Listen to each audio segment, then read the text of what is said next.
So welcome back. This is book nine, right, Chris?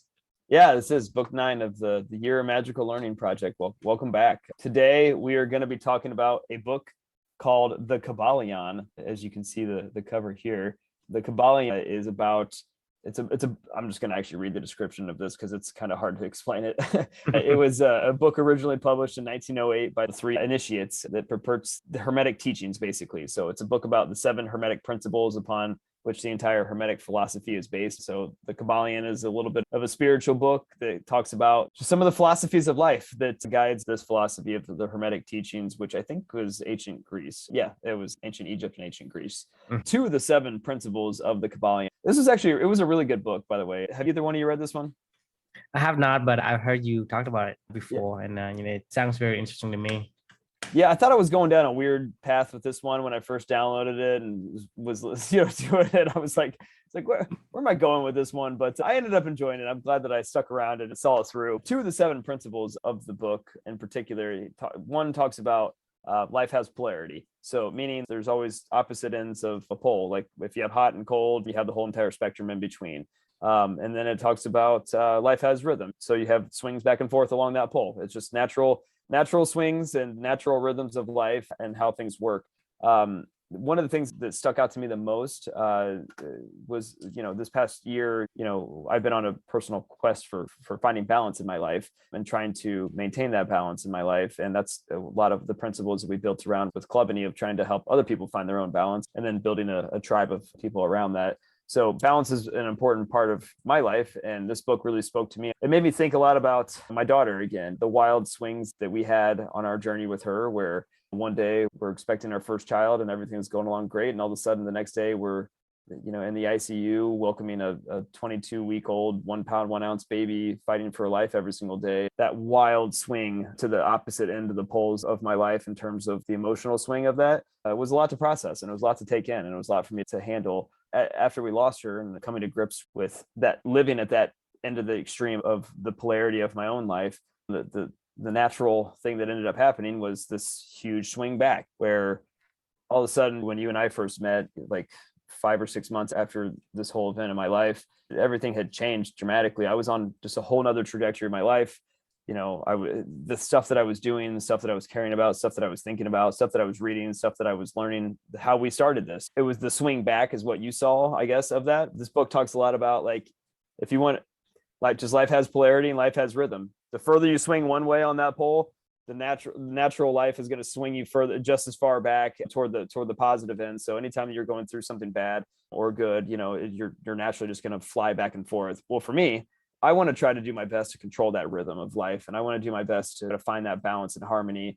And it made me start to think a lot about humans throughout history, why we meditate, why we reflect, why we're spiritual, why we have God. It's really to control those swings back and forth and that rhythm of life, because we're always going to be shoved back and forth. We can't control that, like we can't control what happens to us. We can't control, losing a child or losing a, family member or losing a job or whatever it may be. Like sometimes you just can't control these things, but when you can figure out how to find your balance and find your center and find, ways to keep yourself in the polarity area that you want to be in, those are powerful skills to have and acquire. And that's really, what the quest that I've been on for the past year. So love to get your guys' thoughts. What do you guys think about that? The concept of life having rhythm and life having polarity to it. So as you are talking, I'm imagining you are on a train track and you're trying to prevent yourself from getting derailed, getting off of the track. Yeah. Because you have to pull to the opposite side, because sometimes life throws you a hard ball and it knocks you off of your track. Yeah. And you have to find ways to get back on track so that, you don't get off of that train track. So that's what I'm imagining while you were talking. But I kind of agree in terms of we can't really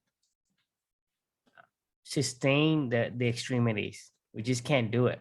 If you stay in one extremity too long, I think you go crazy. I think it'll literally kill you if you somehow get stuck in a polar state.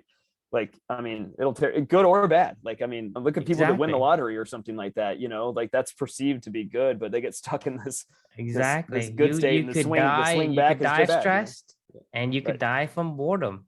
Right. And so I think, it's the variety of life that makes it interesting. And I think, having a control is having an optimal balance and optimal, I guess, portions Right. of a little bit of each. And I think having that give you the most satisfaction out of life. If you can have that, then I think you're much closer to happiness than anything else, right? Agreed. Because you Like, have a little bit of each. You have, one of each. Basically, you have your cake and eat it too. That's what I think. yeah. So I'm curious, like, what are your guys' thoughts on how do you guys try to maintain balance? Like, what are like I wrote in here my the way that I control the rhythm. I try to control the rhythm of my life, the swings back and forth of it through my core values, balanced area of life, I guess. I'm just curious to hear what you guys do or how you guys think through that as well, or any kind of wild swings you've had in your own life, I mean, Blake, I don't know if there's any, if this feels like rings any bells to your own life of like, when you feel like you're just being swung back and forth by life, I guess, and you see the extreme highs and lows and just the natural swings of it. Like, what are your thoughts? Well, I think what you said about having the core values, I think that helps stabilize you in the positive. I also think it's easy to get stuck when you're in that negative, life's not going well, to get stuck in that area and get yourself out of it sometimes and not recognize maybe why you're in that area. I also think when you're in the good, I think a lot of times we take for granted when things are good and we don't remember the bad. And I think sometimes we need to reflect on that in some of the tough times to really appreciate how good we have it, because we're never really content. Or a lot of people aren't very content. If everything was perfect and bad things didn't happen, everything was good, it wouldn't be good. There is no good without experiencing the bad too. So I think it's having the core values, recognizing why that swing goes in the negative sometimes, making the right corrections, like what you said about your values is really what's going to anchor you and give you stability in the, swing in the right direction. I think that's great advice. Yeah, none of us can control the swings of life at all. That's life though, because if you can't experience happiness if you don't know what sadness is, right? And there's always lessons to be learned in those sad moments. It's hard in the moment to realize that in those tough times, but you should always realize you're going to get through it, and there's going to be good that comes. You're going to learn something it's going to help you in the good in the future. Yeah, I mean, I've been thinking a lot about this lately, just over the course of the past couple of years of this topic in particular, of how much I despise the extremes of life at this point in time. I don't want to ever live in that world. However, I'm fascinated by people that live in that world because of the lessons that they learn. I think of books that I've read, like Extreme Ownership, of like Navy SEALs, out in the it's life and death when they're trying to coordinate and, do team operations, or Felicia just made me watch that Netflix documentary about the Cheer. It's called Cheer. I don't know if you guys have seen that or whatever, but I've seen the title. I didn't watch it yet.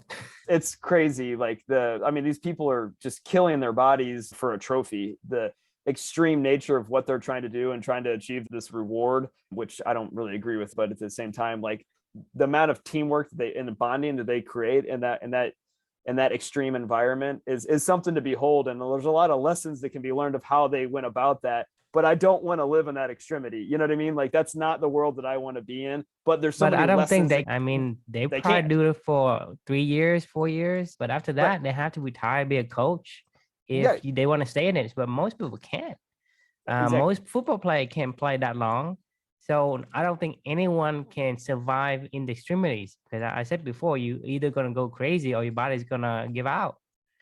These kids are all broken. Like, all these cheerleaders are just like wounded soldiers all day long walking around.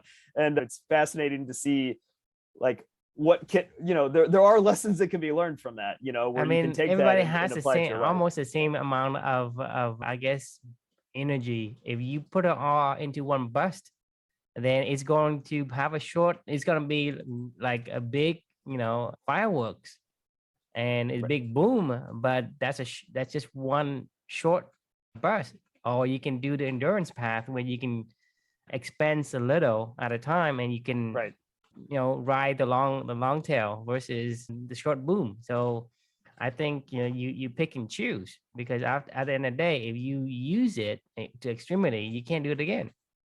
For sure. It's the tortoise You and guys, the hare. Yeah. Go ahead, Blake. you guys are talking about too, it seems like kind of physically, I think more mentally, like, let's say you're in love with some girl and then it doesn't work out, and how that can let you, get into depression. Yeah. And, it's how hard it is to control that. And, eventually when you find your wife, you realize, oh, that was a good thing. I spent so much time being sad when I'd only, come to find out actually that wasn't the right person for me. And that's hard to do. I'm sure there's a lot of, mental, anxiety, and, let's say if a kid applies to a school and doesn't get in and thinks, oh, it's the end of the world, that it's hard in those moments, mentally, when something isn't good, to say, all right, this is going to be okay, not let it wreck you and make you feel terrible. So I think too a lot about the mental swings. Because once you achieve whatever that, you find your wife, right? That that's valuable because you've gone through some of other experiences and why you want that. It's you can't understand what it is to have the others. You can't have, a hot sun versus a cold winter without knowing one extreme to another.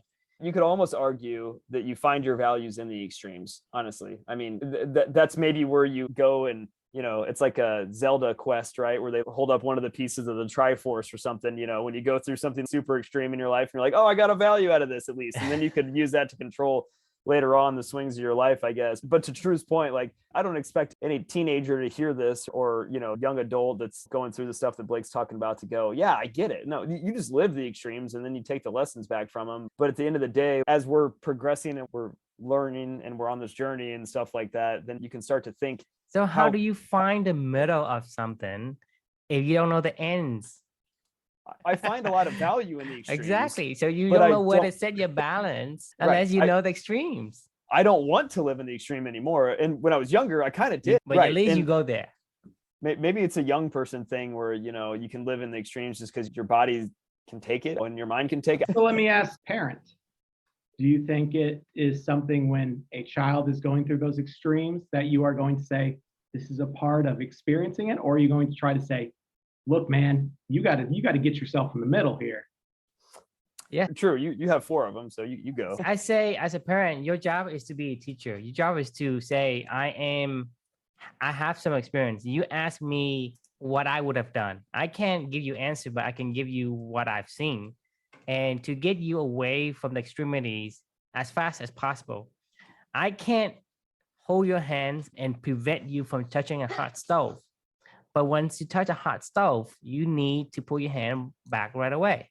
So I'm not gonna block the hot stove, for example.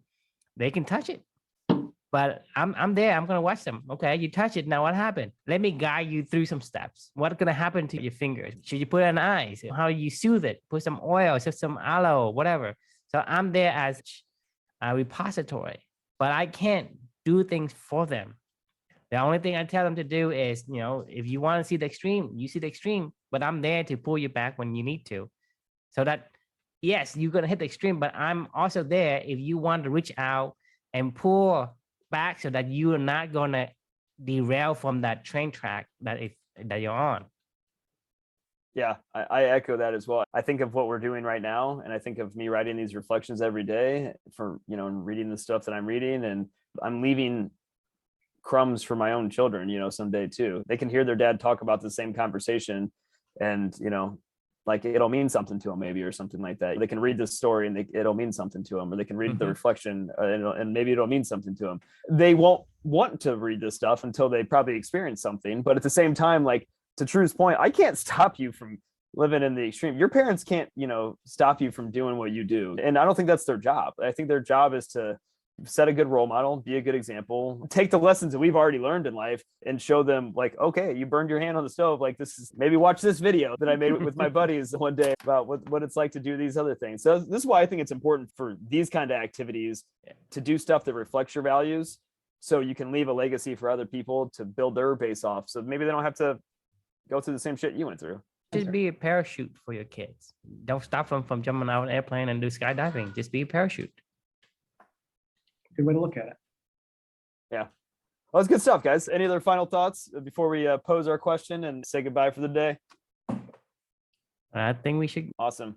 Thanks for joining us again on the Year of Magical Learning. The question that we're going to leave you with is, what methods do you use to leverage to find your own balance in your own life? Core values is important for this group. I'm sure there's other methodologies and ways that people do that. Love to hear about it. If you guys have any thoughts, leave some comments or just take some time and journal yourself and reflect. But thanks for joining us, and we'll see you tomorrow. See you tomorrow.